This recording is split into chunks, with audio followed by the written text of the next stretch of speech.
Teed up indoors on Battleground. Got Football in Focus going again. We've had Football in Focus for quite a few years. Got a guy who was with us one time as a player on Football in Focus. Now as a coach on Football in Focus. James, what's it like being a coach now after being a player all those years? Oh man, it's awesome. I reminisce just about every day walking on the field, and it's a great feeling. It feels like a father to a lot of kids, a lot of great kids. Did you learn a lot from those coaches you had over the years, and do you incorporate some of what they taught you back in the day and what you're doing now? Oh, most definitely. I use a lot of their coaching points. To be a prime example, Coach Kevin Gillespie. A lot of things he taught me, I definitely implement into our program today. And some of the things he taught you, what are some things you remember he taught you guys back in the day about winning and things? I know one of the things was always to get the execution down right. Execute right, always. Always about the execution and just being a part of a team, what that means, and what exactly your role is of being a part of a team, and how much that can take you to winning. Because being a team and having that camaraderie is a huge part of the locker room, and it's a huge part of winning and executing, like you was talking about. So that's what we really focus on right now. What got you interested in coaching? Really just coming back and getting around the football again. I came back a couple seasons and saw a couple games, and I told Coach, I'm interested, and if there ever come an opening, I'm here. And he called me right away. Was is this your first year coaching, or did you coach some last year too? I coached a couple years before this. Okay. A little bit at Western Guilford. Oh, really? Western Yeah. Guilford. My gosh, that's my old school there. Gosh. Who was the head coach? Was Timmons there when you were there? Yeah, Timmons He'd was already there. arrived? Yep. So you were That was Coach his first Timmons year. when he came in? Yep. Did you go into the fall season with those guys at Western? Yeah, I did. I went into fall season, but I ended up playing football Okay. near the end of the season, so I had to. So something always kind of opportunity kind of jumped in there occasionally. Yeah, always. But then I was playing out of town, but now I'm back with Carolina Cobras. Who were you playing with back then? Fayetteville. I was in Fayetteville. Okay. Yep. Okay. Got it. Now you're back with the Carolina team again. Carolina Cobras. Cobras. Yep. Are you quarterbacking the Cobras? This year I will be. Really? Yes. They keep telling us. I keep reading that every year. He's going to quarterback again. But this year you will be quarterbacking. Yeah, this year for my final year, I choose if I'm gonna go out the right way. Yeah. So you'll be quarterbacking the team this year. Yes, I'm excited for And that. this will be your last year. Yes, this will be my last year. How many years of pro football will that be for you? I think right about around 9. Nice. So made it right at 10 years then. Yep. Wow, it's amazing. Now back to the NFL days. So we'll come back to some Page stuff because your story's interesting. Back to the NFL days. You were with the Raiders a while, maybe. I was with the I knew Cardinals. the Steelers. Yep, I was with the Cardinals first. Yeah. My first year, I was with the Cardinals till about the mid-season point, and then one of the older vets got hurt. They brought in Chris Johnson, which is the ECU vet. Running back, man. Yeah, he's awesome. I spent a little time with him as well, but then I got picked up by Pittsburgh and was with them for a little while. Did you play tight end for Pittsburgh? No, I played tight end at ECU. Right. And you played running back in the Running back the whole time in the NFL. That's not crazy because in high school you were a quarterback. You ran the show pretty much there. Then you got into college. Now in college, I'm going back to those. Did you start at Hargrave? I went to Hargrave I first. thought I got Hargrave, then Mississippi Junior College. Yep. Yeah. Exactly. Yeah. Long journey. Long boy. journey. That was a Learn my lessons the hard hard way. journey too. Yeah, man, down in Mississippi, you guys were playing like on Tuesday night, Wednesday nights, early in the week, weren't you? Yeah, down it's like there? a Wednesday, Thursday night. Yeah, it'd be crazy. Yeah, Because you had success down there. I did. Were you still quarterbacking then? Yes, all-time record in yards. I'm also in the Hall of Fame as well. Hall of Fame down in Mississippi? Yep. Boy, how'd it go at Hargrave? Hargrave as well too. Just 1 year there? It was only a semester. Just one semester. Yeah, Fall semester and transferred for January down to Mississippi. Down in Mississippi. Wow. I was there with 2 or 3 first-round draft picks, so that was a pretty cool experience. Who kind of orchestrated your journey along the way? Because you had to have some help kind of steering you along the way. Because Hargrave, okay, I'll go there and I'll go to Mississippi. Who kind of led you along that way? I had an old friend. He was working at A&T. Coach Mack. He also had worked at Page around that time. He just hooked me up with a guy that he knew down in Mississippi who also was from A&T. Just guys from home, helping out, looking around. Yep. How did you go from Mississippi to ECU? Because with ECU, I remember even listening to some radio games on ECU when you're playing there, back when Jeff Charles, their play-by-play man, was still alive. He's now passed away. Yeah. But you were down at ECU, and you were playing running back there? Yes, I was down at ECU playing running back. Coach Ruffin McNeil. Yeah, he was the main man there. Coach Ruffin. Man, I like that guy. That guy was fun to listen to. When he recruited me all those years, my mom, that was always my mom's favorite place. And I was actually committed to play defensive back at Georgia. Defensive back at Georgia? Yeah, and then Coach Ruffin gave me a call. Yeah. He brought me home, man. It was just like being at home. So you were recruited to play defense back at Georgia, coming out of Mississippi? Yes. Wow. So were you playing DB at Mississippi at all? No, not at all. But they're bringing you to Georgia as a defensive back. Yep. I still remember. Maybe don't remember. I remember Garner game in the championship game. You had to pick that game. Yeah, I actually had to pick just about every playoff game. Because that's when they put all the top athletes going to be on the field playing. Now we have to have no the best question. men on the field all the time. Yeah. You were out there going at it. So Trying pick to. every playoff game pretty much. Yep. Man, that's amazing. You controlled that game. Garner game to me, I mean, we hadn't talked about the coach yet, but Garner game to me, I still remember it. It was a good game, a fun game, but it wasn't as interesting as Mallard Creek and Matthews Butler. Those games to me were the games. Those were the crazy games. Yeah, that was a grind game.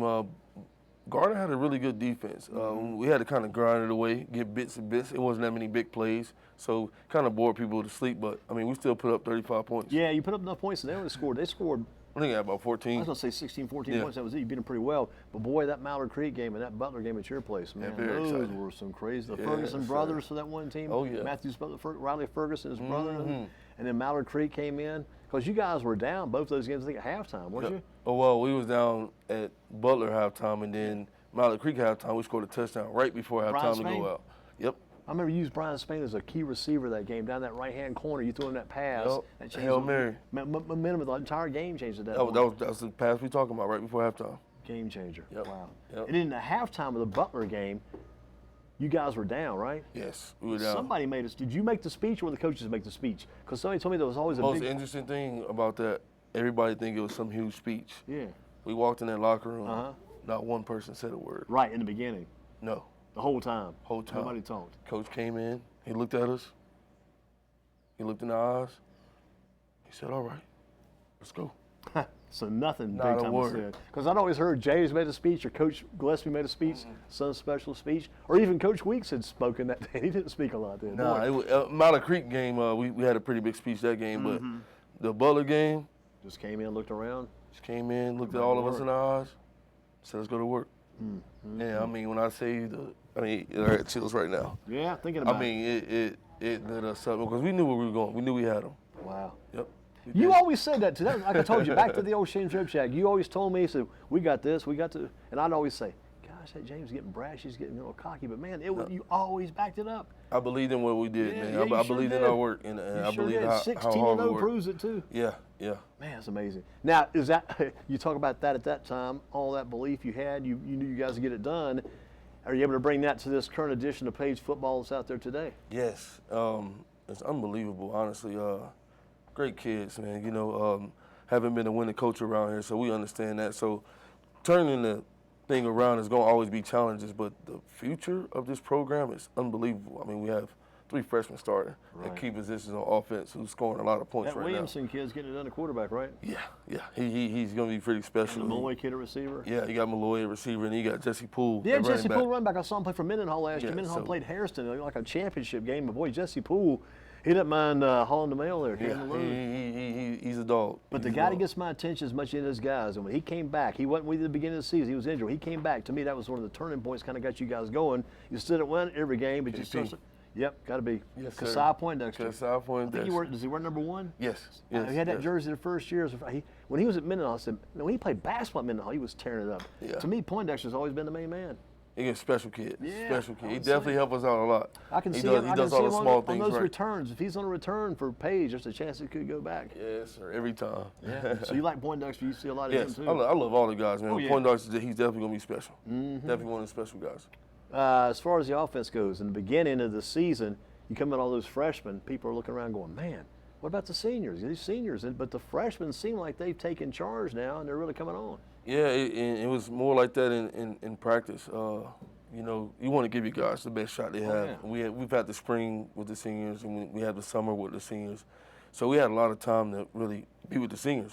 So when those freshmen came in the summer and they hit the ground rolling, you know, you can't ignore that. Right. You know, so we hit a win, and that's what we did. We made sure we talked to our seniors, make sure we made the right decisions, and they all on board. And that's the most important part, that they back these guys up. Yeah. So I think we're in the right direction, moving in the right direction. Have you made any moves? Because back in the old days, even all the way back to Page when Coach Marion Kirby was there years ago, they would make that move sometimes. He had a guy like Todd Ellis, and he had a guy like that Stafford Moser. Those were 2 quarterbacks. yeah. If you had a couple guys same spot, both very talented, and one guy's got to take the position. I'm going to quit rotating. I want this guy's to be my man. You take the other guy. You found other ways to use these seniors since they can't be out there all the time. Because, man, put this guy wide receiver. Hey, this guy's a good wide receiver. That's exactly what we've been doing, you know, and that's how it goes, and that's why our team is starting to pick up, you know, and these guys. Because those seniors can say, I'm still involved, I'm still part of things, I just readjust or relocated. Now it's all about buying in. Make this thing a winner. Right. And like I said, it's different. They've been a part of a different program for 3 years, so when you come in and changes are made, that could be difficult, but these guys are buying in and doing the best they can, for sure. And that's why we're starting to win. And you think about the winning now, you got Northwest tomorrow night. I mean, you're 2-0. That's weird to think back. You guys started 0-3, and we're getting beat pretty bad in some of those games. Now you've come around. You're 2-0, so I mean that's all that matters right now. That 2-0 record. Yes, I mean keep on going. Yeah, and you go to Northwest. What's Northwest? What kind of problems they present for you? They got a pretty decent D line. Nothing we haven't seen out of the ordinary. They had a pretty consistent offense as well. So, you know, if they score some points, we got to make sure we put up points too, more than them. So I think that'd be our only problem. You look at this thing as you're kind of running it right now as an assistant coach. Do you have ambitions someday to be a head coach one day? For sure. I didn't know coming into this what I would want out of it or what exactly what I would do going into it. But coming along, I for sure think I want my own team. Being on that Carolina Cobras team and indoor arena football teams, has any of that helped you as far as becoming a coach, rubbing some stuff off on you there? Well, it has in many different ways. I'm really close to my head coach with the Carolina Cobras. Who is he? Coach Brandon Negron. Okay. We really close, and he's helped me out. He's always told me, like, you know, how much he admires me and the leadership that I have. And he always tell me, like, you know, you should always think about coaching. He said, because it's not the way you talk, it's actually the way you teach. And he said a lot of guys listen, and that's very effective in the game of football. So he definitely pushed it to me. Had you worked any camps or things like that before you got out doing I've worked several camps, teammate camps. I was with Pittsburgh, I worked James Conner camp. Oh, James Conner camp. Conner's with the Cardinals, isn't he? Yep, he's with the Cardinals now. That was the guy who came out of Pitt University, Pitt Panthers. They had cancer at one time, fought through a lot. Yeah, funny story. Both our names is James. We went on the same team. He invited me to his house one day, you know, just to hang out a little bit. And he asked me to turn on my highlights. And I turned on my highlights, and he just stops. He paused the TV, and he starts tearing up a little bit. And he was like, "This is not you, man." I'm like, "Yeah, this is me." He's like, "I was watching this game. It's when we played Virginia Tech in the rain." Oh my gosh. He said he was watching. It was like probably one of his worst days basically on his deathbed, you know? Yeah, from cancer. And he said he got wheelchaired in, and he said he watched that game. By the end of that game, he was standing on his feet, and he walked out of the hospital. It was a huge movement in the room. So it's like. So you're out there playing in that game, East Coast versus Virginia Tech. He's watching you on TV. Never even heard, know who anybody is, but that got him up walking out of that hospital. And he realized it. He could do it. He realized me being who I was from my highlights, sitting right there beside him. He like, you know, how is this happening right now? Amazing. So amazing.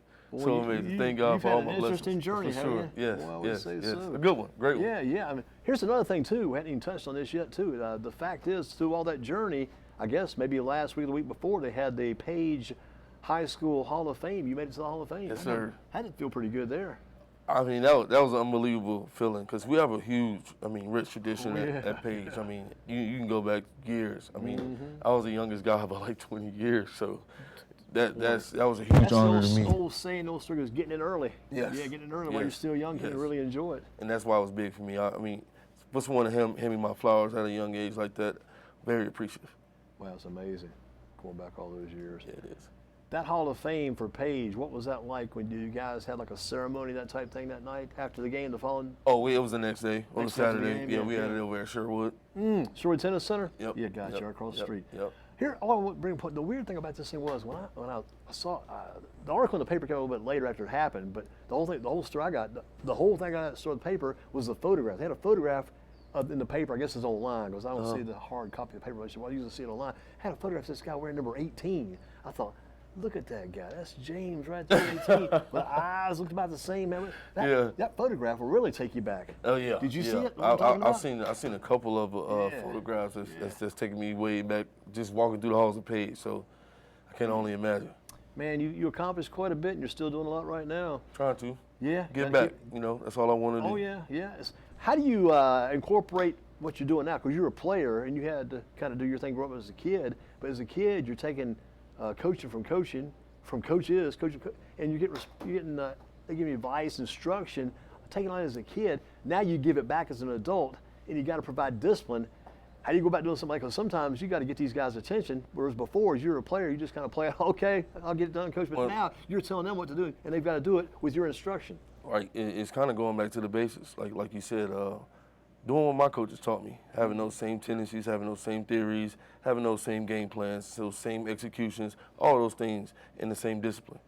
That's probably the most biggest. That's the biggest point I key on is discipline. I am the discipline coach. You got to let them know that. Yes, I'm very, very strict on that because that's how you win. Yeah. Win and out. That's how you win, by discipline. So I've taken what I've learned. What was it like as a kid back at Page? You got Coach Gillespie, head coach. Who was your quarterback or offensive coordinator back then? Do you remember who the coach was doing that? Offensive coordinator was Coach G and Coach Britt. Coach Britt, he was working with the offense too. Yes. So when they gave you instructions back then, you were a pretty talented kid back then. Sometimes you get on instruction, you're going, I got it 20 times. But did you say, okay? Were you soaking it all in, or sometimes you're saying, I know this already. How'd you handle that stuff when they told you what to do back in those days? Because you were pretty talented already coming along, is what I'm saying. Same thing, discipline. Took it in? It's all about discipline. It don't matter who you are, you got to be coached. And still to this day, as I'm playing, I'm still learning. Right. So I'm able to coach. That's the biggest point you got to be able to get across. Right. Even at this little bit more advanced age now, at 18 years old, we're in number 18, you're still learning. Right, but to get coaching at this age, it's so much easier to deliver it because I'm so much mature now. I know how to take it. I know exactly what he's telling me behind the message, so it's much easier to give it back to the younger guys. There was even a time back then, I bring this kind of memory, there was one time where they said, James, we have to sit out this game. There was a game sometime along that way. I don't know what was going on. James had to sit out this game. He may have to miss this game. I don't know what was going on. You remember something like that happening? Yeah, my mom, she sat you down one time. Yeah, I was acting up in class. My mom took me out the game. I knew there was something going on that one game. For first half, yeah. Yeah, your mother put the law down there. Oh, yeah, no question. Is your mother, because I used to see all the basketball games wearing the Carolina gear back then, because you're heavily recruited by Carolina and State, both, right? Yep. But your mother wore the Carolina gear, and she bring in your little nephew, I guess, with her, and now he's over at Dudley playing football for Dudley, you say? But the bond between your mom, maybe and your grandmother too, the whole family was pretty tight all the way through. Always pretty tight. It was always me, my mom, and my sisters. Always. Trying to find some way to survive, keep going. Oh yeah, always. Was the money ever good doing the pro work you did? Could you make a few bucks here or there with like the Steelers and the Cardinals, guys like that? Could you make a few dollars here and there? Yeah, it's always good money. It's all about what you do with it. You gotta maintain. That's stuff they don't teach you in high school. But thank God I had a couple of good mentors that's taught me pretty well. Who taught you those? Who were some of those mentors? David Bond, I say, my agent. Okay. Those guys really tightened down on me when they got to know me and know my situation, where I came from, and that's one area they really helped me out with. So I'm gonna throw a few names out there back from the old days here. Where did I put those names at here? Yep, I'm just throwing a few names out there. Drew Rogers, Orlando Hatfield, Brian Spain, Sean Workinger, and even on defense, I was trying to remember that name. I pulled out a defensive name. Maybe he was the best one, maybe not one of the better ones. Blake Hickman. Blake Hickman, yes sir. Debo, you were getting ready to say Debo Yep. on the line. Debo was good, but what Blake Hickman's a linebacker, could cover some territory. Yes, he could. Blake Hickman's one of the greats in my book all time. That's for sure. But that Brian Spain pass for the half, that one game you guys in the playoffs, I mean, Spain, that was a clutch reception right there. Yeah, it actually Orlando caught it. Jalen kicked it. Jalen Gavin. And oh my God, Brian caught the ricochet pass. Jalen Gavin, I used to always it went through just about all three of the receivers. I used to love to watch Jalen Gavin play because Jalen Gavin was back on some of those punt returns. You guys, he's like maybe a sophomore. Yeah, he's a sophomore. But he was the guy who had no fear. He would return anything. He played with us. He practiced with us. I don't know how he did it, but man, he'd be back on those punts. He would not throw up any fair catch signs. Practice, man, and it's practice. And we was real big on detail. Not only the coaches, our players wanted to win. So we had a real good leadership group, in that we made sure we send the same message that the coaches did, so everybody could buy in. And that's all we're trying to do is teach these kids now. You had your understudy back then too. Jordan Putnam was a pretty good quarterback after you left. Yes, Jordan Putnam was not bad. He wasn't bad. He didn't see a lot of playing time because you never got hurt, to my knowledge. No. Except that one time your mom held you out. I took care of my body. That's the only thing I've always done pretty well. Take care of my body, even in the professional league in college. didn't have any injuries there either. So you had the Cardinals, you had the Steelers. Any other pro teams you were with? I was with the Jets, Giants for like a week. Yeah. What was I that was in like? Chicago for a week. Being on like the taxi squad or the practice squad. What were those times like? Oh, that's a good time. I mean, you get paid a lot of money just to go to practice, so it was nice. Rubbed elbows with a lot of people too, right? Oh yeah, definitely met a lot of people. Still keep in contact with some of those players from back. A lot of people. That's why I said James Conner's one of my best friends to this day. And he's still running. Oh yeah, still running, still doing his thing. Man, that's amazing. Yes. Any coaches that stick out in your mind that really kind of got your attention back in the pro days and college days you still keep up with? Bruce Arians. Yeah. Still keep up with him, and Now, Coach Kitchens. He's Bruce at was Carolina now. Arizona. Was he you in Arizona, Bruce Arians? Yes. And then he went to Tampa Bay and he took TJ with him. Was TJ around you? TJ was with him. You ran into TJ? Yep. And then Coach Kitchens, who's now at Carolina, he was with me and TJ in Arizona. Oh, really? Yep. TJ, he's now the tight end coach. Where's at Carolina. TJ at now? TJ is at Carolina, Chapel Hill, walking, shadowing him. Is he? Yeah. Trying to become a coach there? Yeah. Wow. And, yep. I was thinking about going up and hanging out with him a little bit too. That's interesting. Yeah, it's awesome. Listen, I know you got to get back over to the page ready for that JV game tonight. Yep. Got Northwest JV game. You guys, let's see here. I want to knock on something. This is like wood. Got to knock a little wood here. The fact JV team has not lost yet, right? No. That's it. I had to knock on a little wood there. Yeah. Got to keep Hopefully it. we can keep it going. That's where you're building right there. Yes. Between the JV team and the varsity team, you guys are 6-0 counting those conference games right now. Not bad. Yes. Got to keep going. Gonna be all right. Good to see you, James. Always. Always good to see you, man. And your little son's name? Zylan Summers. Zylan Summers. Spell it for me. Zylan. Zylan. Zylan Summers. Amazing. He'll be a little football player? Oh, he has highlights already. From football? Yeah. Wow. He's amazing. Playing flag football? Yeah, he's amazing. Does he play like recreation center ball? Yeah, he plays for the Panthers organization. Wow, not bad at all. I tell you what, he'll be a good basketball player too, because people don't understand it unless you get everybody. Man, loves basketball too. James Summers playing basketball. Even T.J. Logan playing basketball. To me, that was a treat. What you guys basketball? You were so daggone strong in basketball. Going up around that rim and playing. I remember games at the Coliseum. You guys in the playoffs. Oh yeah. Man, should have won a state championship, I think. Yeah, we definitely should have won that year. Wow. Definitely should have won that year.